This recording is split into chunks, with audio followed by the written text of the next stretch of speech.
Maybe you should, not for me to decide. But that is at least one person who is at the heart of them. Does he sound rational? Does he sound like he can look at a situation and calmly assess it? Make sure you play on the quietness. Come on, Stephen.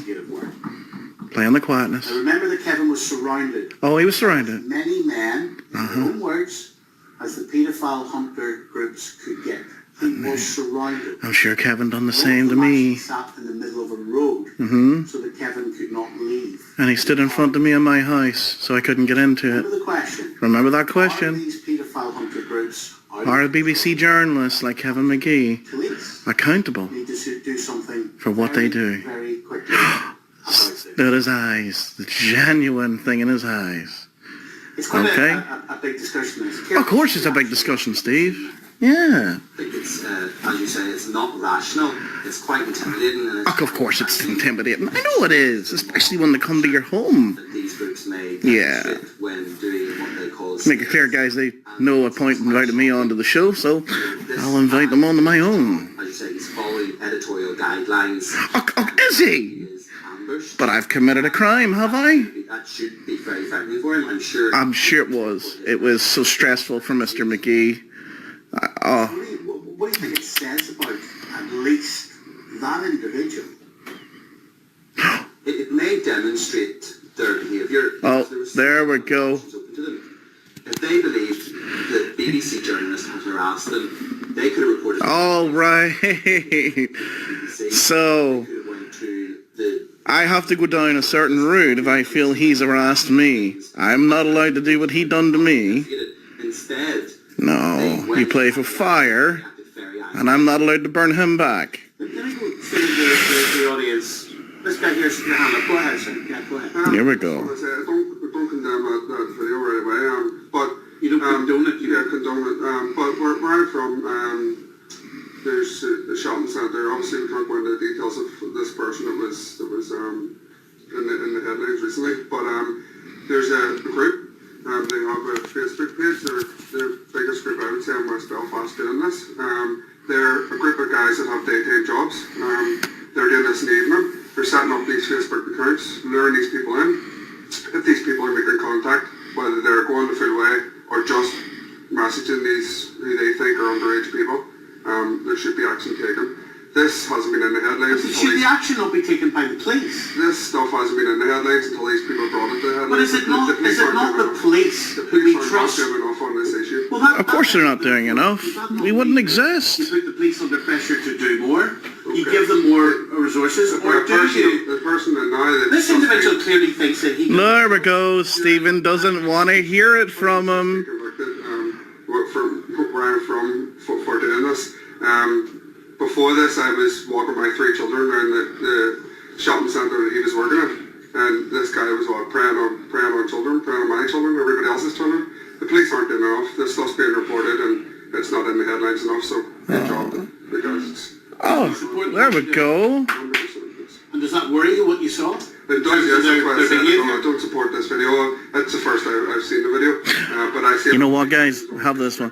I wonder if he'll show the video of yesterday In the morning. evening times, whenever they're coming out of work, the first thing they say. Would that make them look like in a good light? Please do not bring any harm to them. Do you think so? Their family involved. They're basically signaling out this person. I highly doubt it. It's the family's fault and not everybody else's fault. So Alan, you're a former detective superintendent with the PSNI, in charge of child abuse and rape inquiry unit.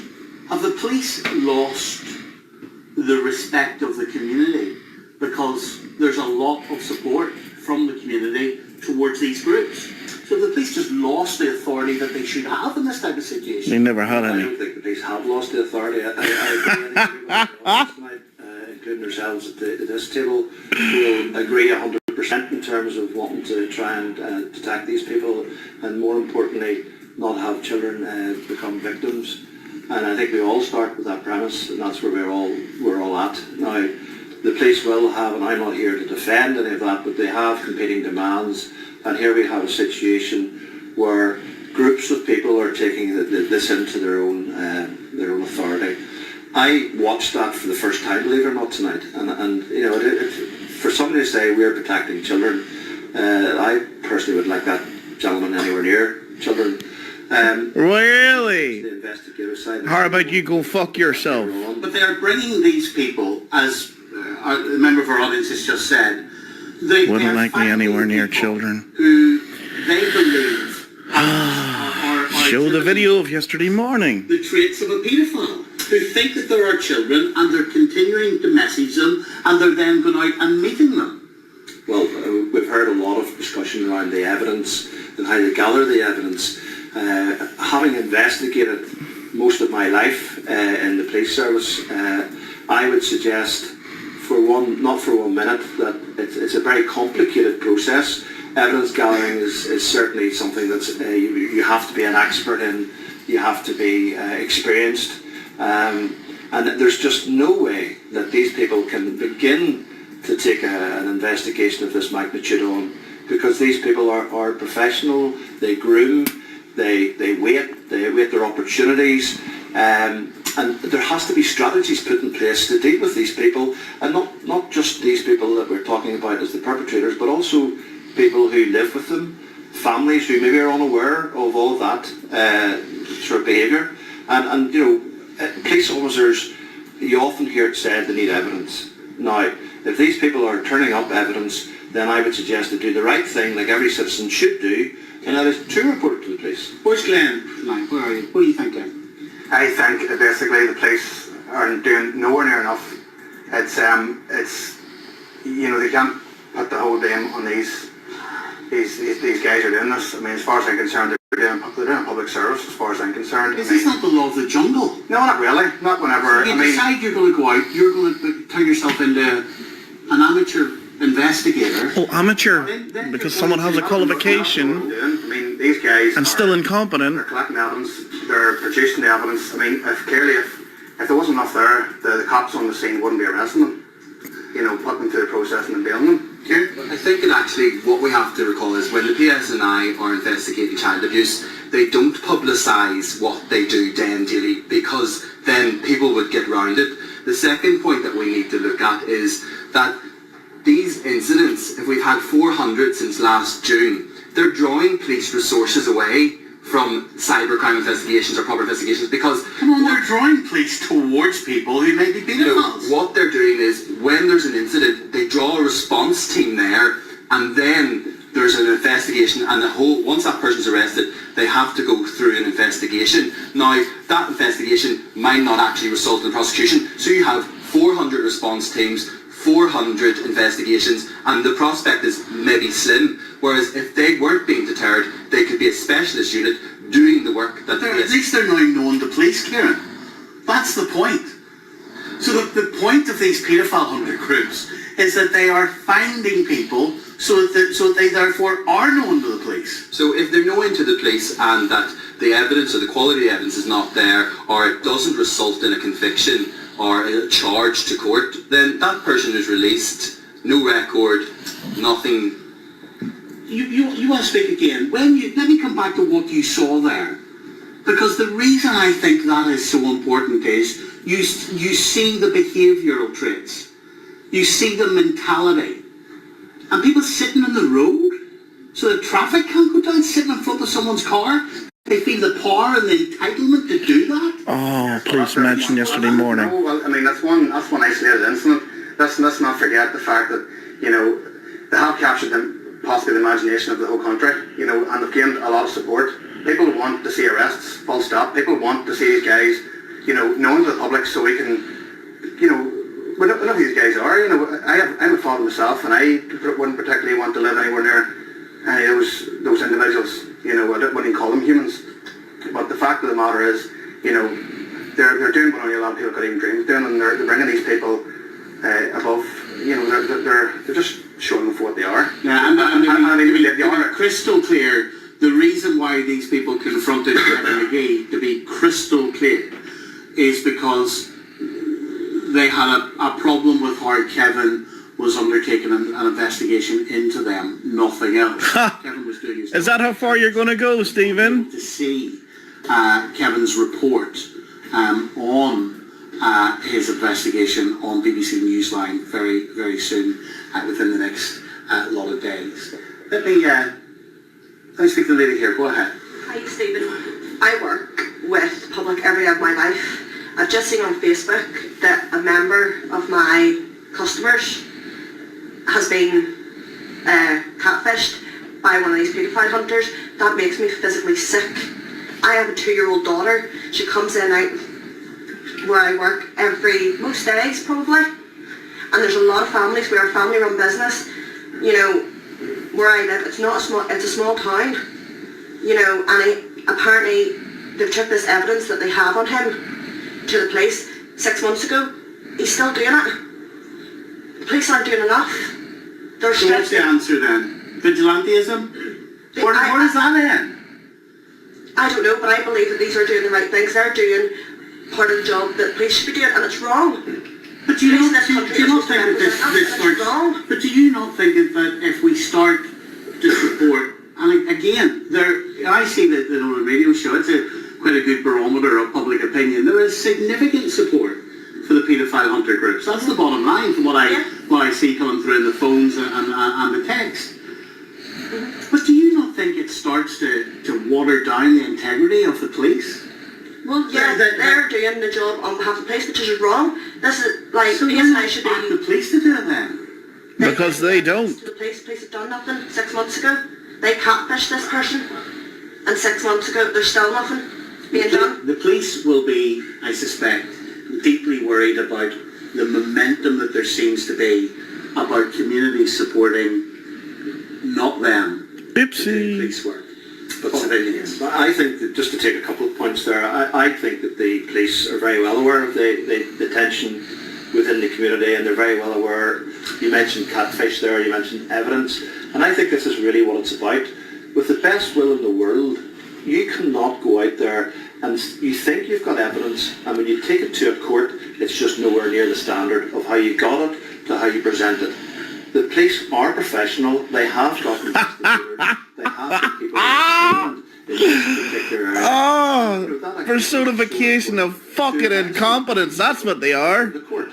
Now, I mean, I'm not one for... Professional. Somebody was telling me there. Oh, Jesus. 77 cases. Or now, it's over 100 cases have been handed to the police in Northern Ireland by these paedophile hunter groups, and only 3 of over the 100 cases have been handed to the Public Prosecution Service for consideration. That's not even a successful prosecution. That's only 3. That's because the PPU are in the middle of changing their inner team, and they don't know how to handle the amount of cases to go through them all, and that's why it hasn't made its way to the PPS. You know this, Stephen Nolan, but you're not saying it on TV.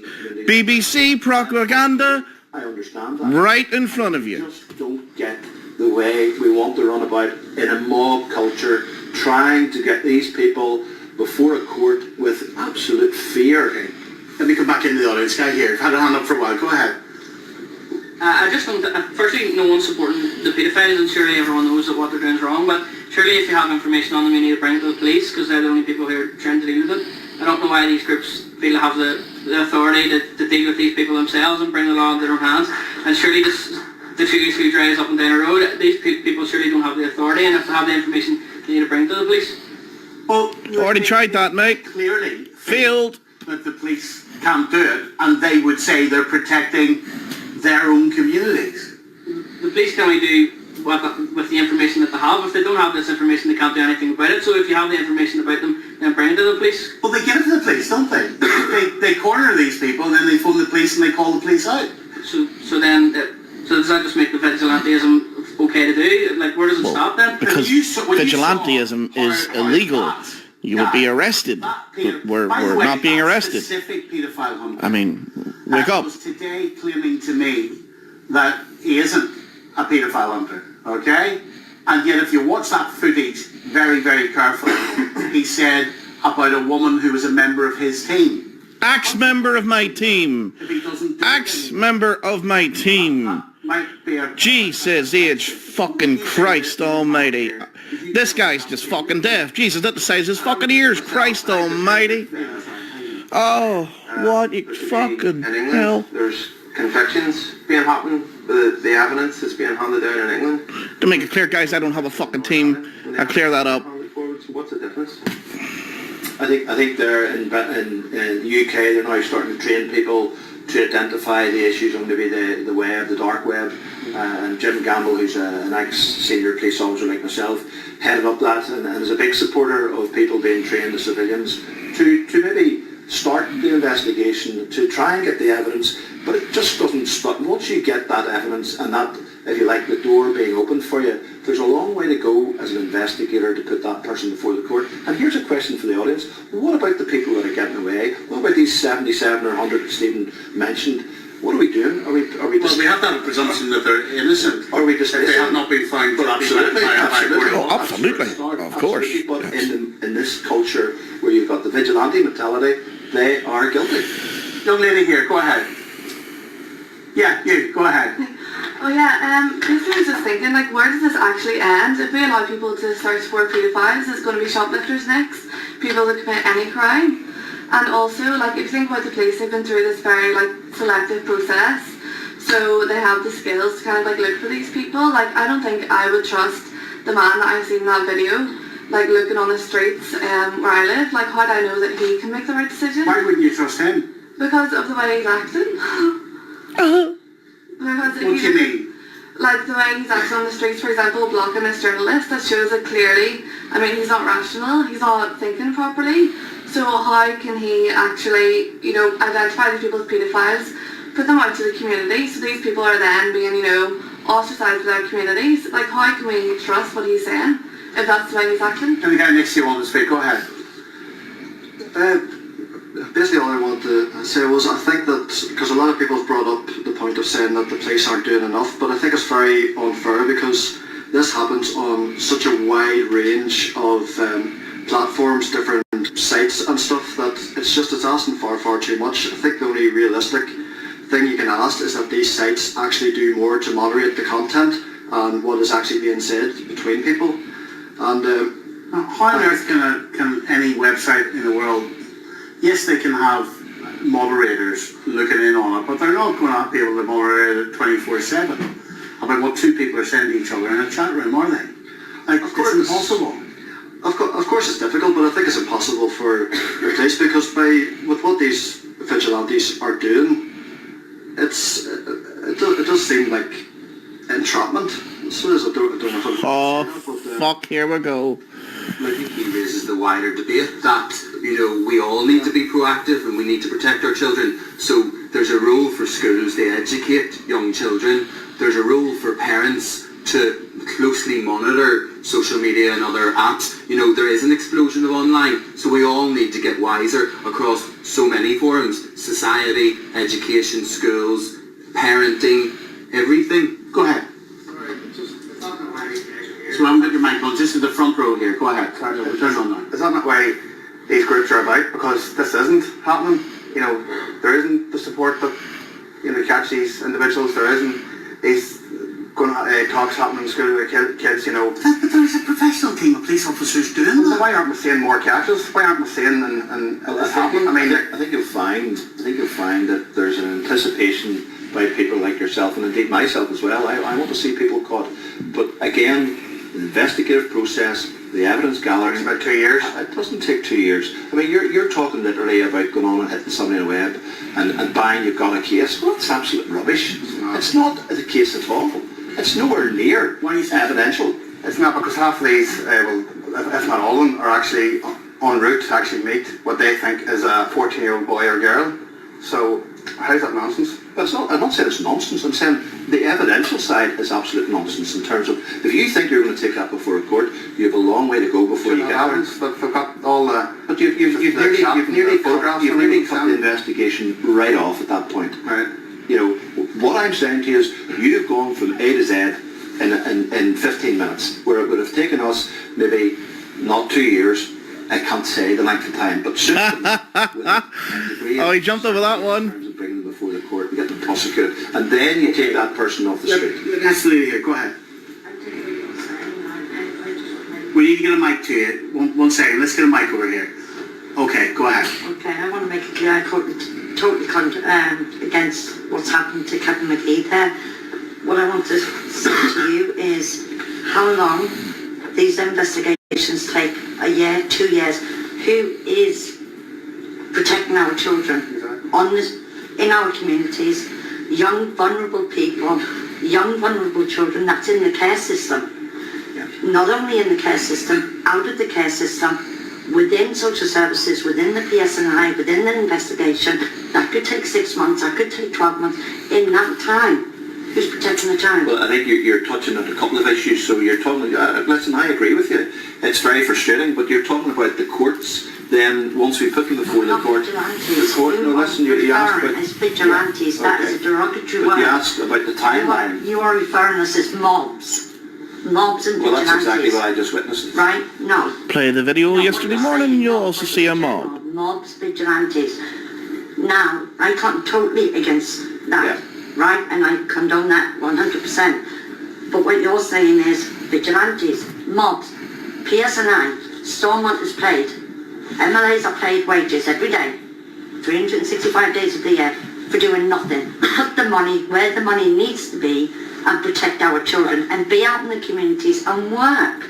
The PSNI work with the communities, not against the communities. Because today, we've still got a lot way forward to work with the PSNI, which we're trying to do. Do you support these groups? Absolutely. 100%, Stephen, because the reason I do, with their facts and with their evidence. Facts, evidence, and a court of law. But when I say to you, look, and I stress again, because I want to be fair to those groups as well, right? So I stress that from what I can see, and you were reflecting it tonight, there is a community. You're categorising one person out of, there's many groups around Ireland. There is many groups around Ireland. They're not vigilantes, they're not mobs. They're out there and they're protecting our children. They're in the south of Ireland, they're in Northern Ireland. Okay, there is not just Predators UK, there's not just Predators NI, there's not just Predators Catchers. There is groups in south of Ireland also. And they are protecting, because even the Garda, Stephen, over the south is not doing their job. So hold on a second. When you say they are protecting, and I do not doubt some of the intent is good. Okay? That some of the intent just some, is to Stephen. protect children. Just of some. course it is. Okay? But if the net statistical result is that no matter what their best intentions are, it does not hold up even to get as far as the Public Prosecution Service. We wouldn't have them on the street. Then is that not We flawed? wouldn't have them on the street if the PSNI were out there doing their jobs, protecting the children. We wouldn't have vigilantes. What you're referring them, not my words, your words. Vigilantes and mobs that you're referring to, if the PSNI was doing their jobs. It goes the test of time, and I understand the frustration of How long does it take for it 1 to go year through to a 2 years. court of law? I understand that, but How long you does have it to take to go understand through the a court court of law? process. And how much money does it cost? The court process takes its time, unfortunately, and it is. Protecting that child in the meantime? Well, there's balances and there's checks and balances with the people that are charged. There's bail. There's custody. There's numerous ways of doing that. It would be naive for anybody to sit here in the audience to think you just bring them before a court and then they get bail for 2 years. You'd be naive to think that there's not checks and balances put in place, and that's what I was saying at the very start of the show. As investigators, as a senior investigator, we would put strategies in place to ensure that those people are... You would. Why haven't you? For me, sir. Yes, go ahead. Why has it took us to make you do that? Accept that these groups are going to be there for good intentions, right? And they accept that they're going to be. Could you not better educate them to train them how to gather the evidence correctly? Well, of course, the Nolan radio show. This story was on the Irish News, and then we did a follow up a few days later. The Nolan radio show.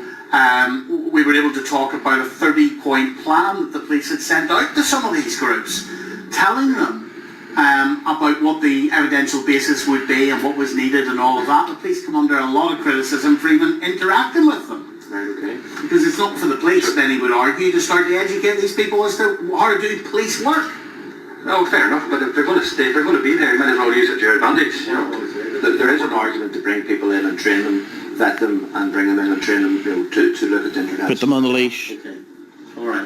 Ladies and gentlemen, give our guests a round of applause. Thank you. Thank you. Important discussion. Right. As I say, Kevin McKee is continuing with his investigation, and you can see his report on BBC Newsline. Yeah. very shortly, soon, in other words, when it's ready. When it's ready, like your wee tongue this there. week was, of course, the ex-Scotland So guys, yeah, Kelly. there you go. Mr. Nolan didn't want to show the interview at all. Didn't show yesterday morning, nothing.